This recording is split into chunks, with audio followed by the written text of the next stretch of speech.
Bismillahirrahmanirrahim. Rabbi shrah li sadri wa yassir li amri wahlul 'uqdatam min lisani yafqahu qawli. Subhanaka la ilma lana illa ma 'allamtana innaka antal alimul hakim.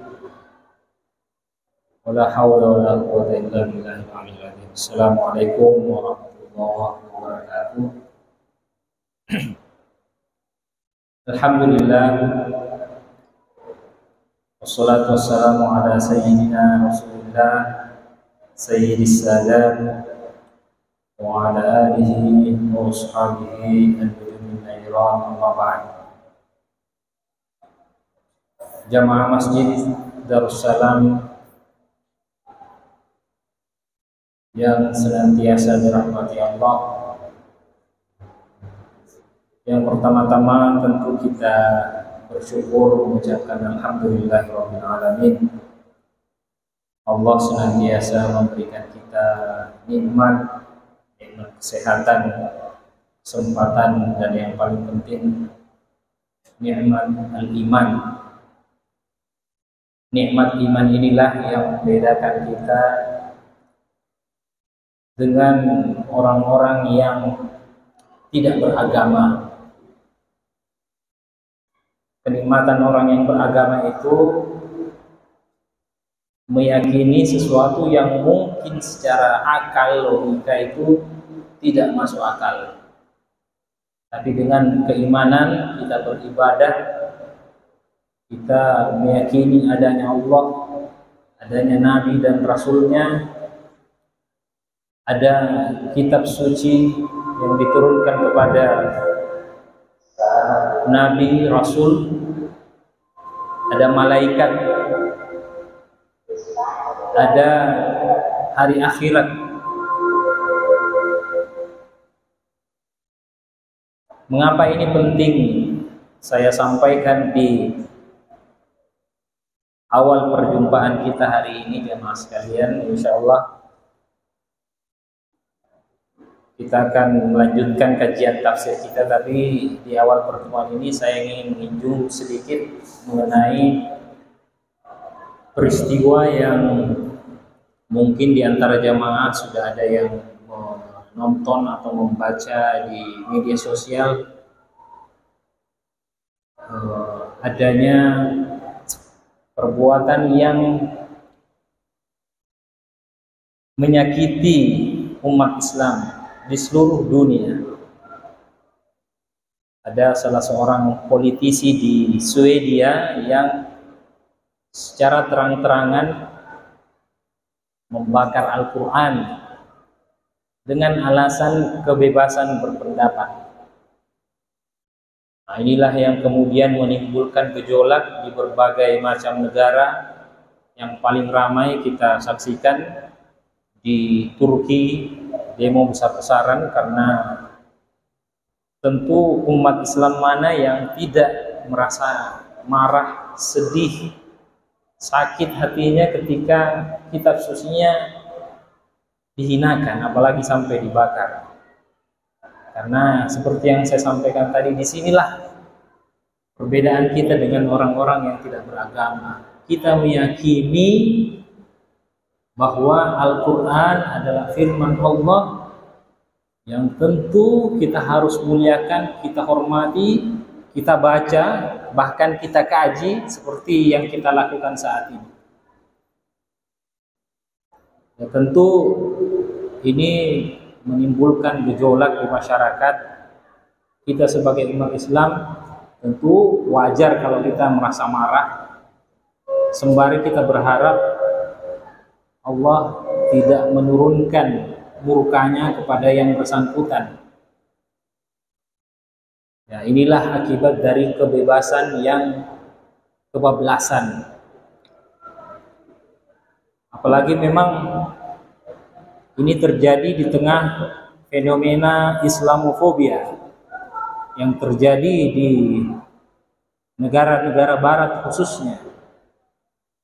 Ya, tentu di satu sisi ini dianggap sebagai perilaku yang mencederai keharmonisan umat beragama yang sudah lama dibangun oleh para pemuka-pemuka agama, petinggi-petinggi dunia. Ibaratnya tidak ada asap kalau tidak ada api.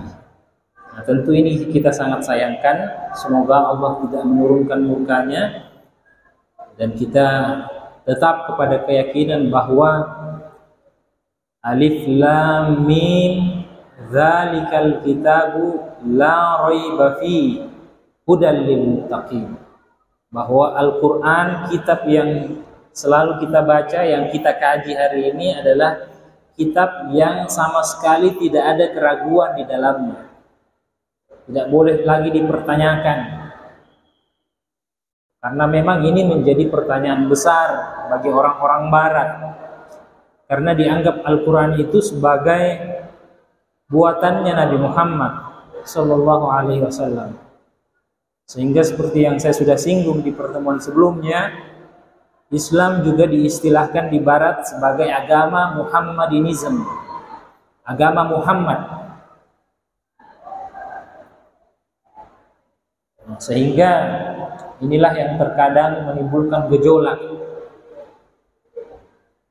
Tapi kita sebagai orang yang beriman tetap meyakini bahwa Al-Quran adalah kalamullah, firman Allah yang suci, yang diturunkan kepada Nabi Muhammad SAW, bukan buatannya Nabi Muhammad, dengan perantaraan malaikat Jibril alaihissalam. Nabi menerima melalui yang saya istilahkan di pertemuan sebelumnya, duta besar Allah, yaitu malaikat Jibril, yang sampai kepada kita secara mutawatir. Mutawatir seperti yang saya jelaskan adalah informasi, perkataan, firman Allah ini kita terima apa yang dia terima oleh Nabi Muhammad dari malaikat Jibril. Sampai sekarang tidak ada perubahan, tidak berubah-ubah. Ila yaumil qiyamah, sampai hari kiamat, sampai mati.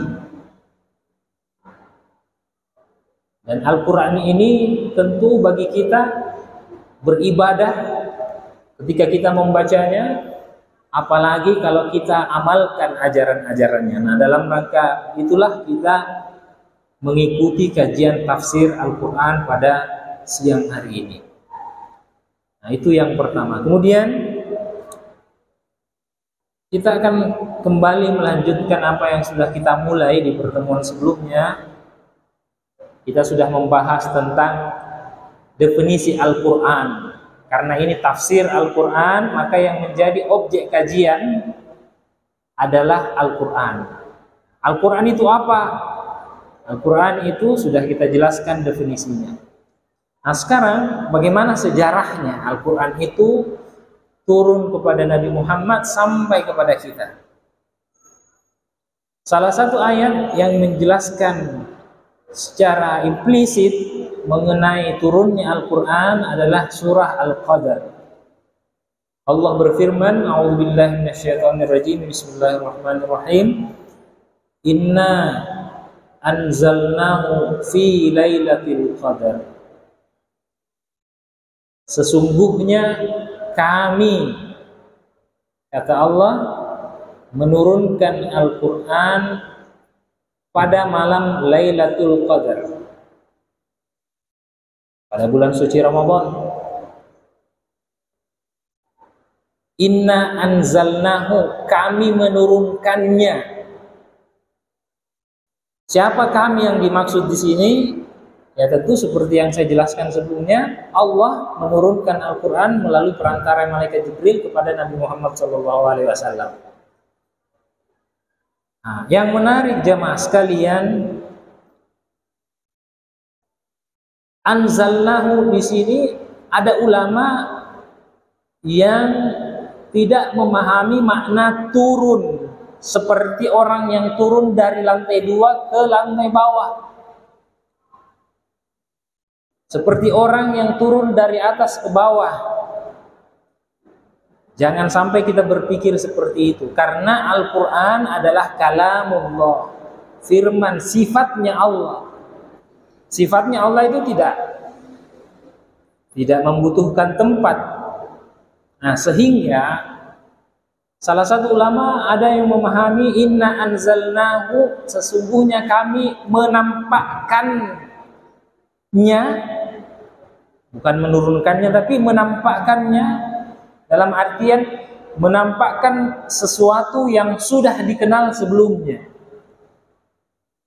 Menampakkan sesuatu yang sudah dikenal sebelumnya. Makanya di ayat ini menggunakan kata ganti dia. Di ayat ini Allah tidak menggunakan kata Al-Quran. Tidak dikatakan inna anzalnal Qur'ana fi lailatul qadar, tapi inna anzalnahu, sesungguhnya kami menurunkannya atau kami menampakkannya. Karena memang Al-Quran adalah sesuatu yang sudah dikenal sebelumnya, sebelum bahkan kehidupan ini diciptakan. Nah, saya biasa berikan contoh kepada mahasiswa, sama seperti kalau kita mengatakan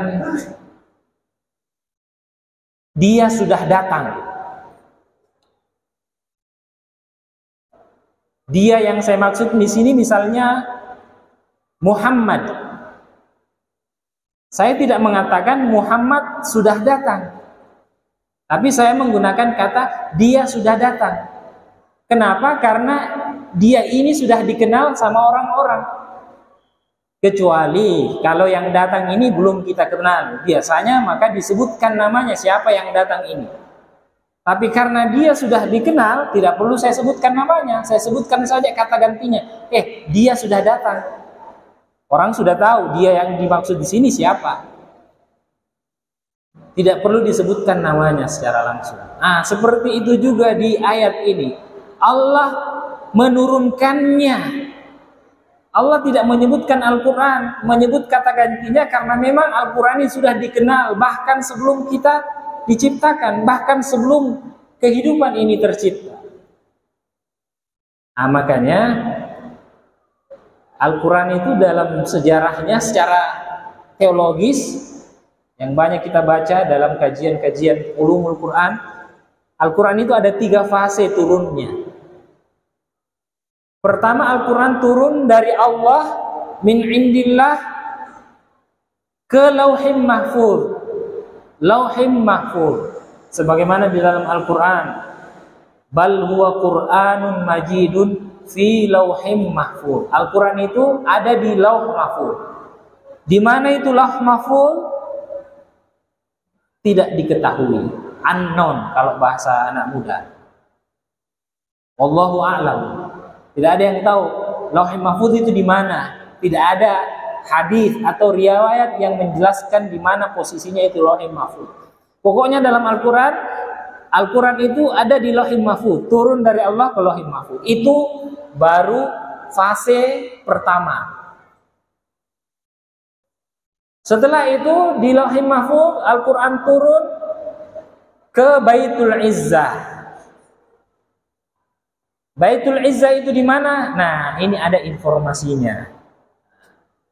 Di dalam riwayat disebutkan Baitul Izzah itu adalah langit yang paling dekat dengan bumi. Ibaratnya alam semesta ini ada 7 langitnya. Langit yang terdekat adalah langit pertama, langit yang terjauh adalah langit ke-7. Maka Al-Quran pada fase yang kedua ini diturunkan dari Lauhim Mahfuz ke langit pertama sebagai langit yang paling dekat dengan bumi. Nah, inilah yang terjadi pada malam Lailatul Qadr. Al-Quran turun ke Baitul Izzah secara satu kaligus 114 surah 30 juz. Tidak berhenti sampai di situ. Kemudian Al-Quran turun ke fase yang terakhir. Nah, inilah yang turun secara berangsur-angsur selama kurang lebih 23 tahun. Dari langit yang pertama tadi turun kepada baginda Rasulullah SAW.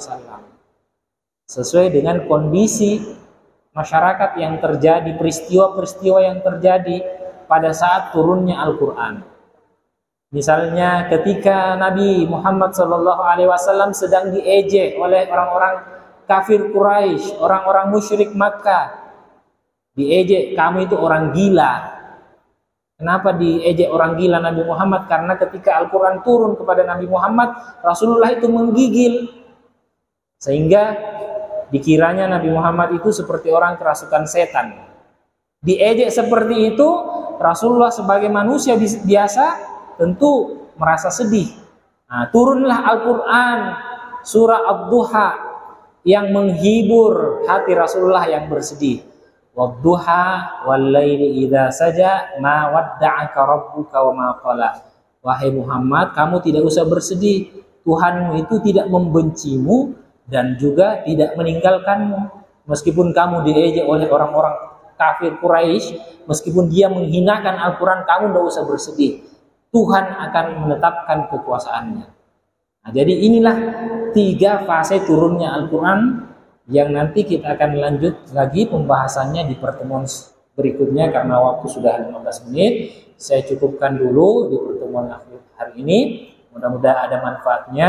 Saya akhiri. Wallahul hadi ila shiratal mustaqim. Assalamualaikum warahmatullahi wabarakatuh.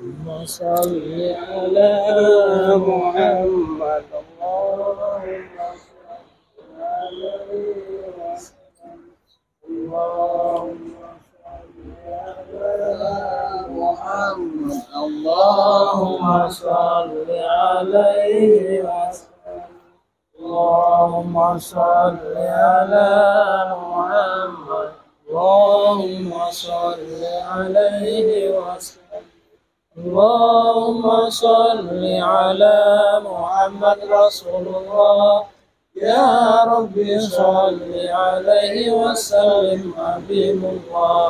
تقبل الله منكم.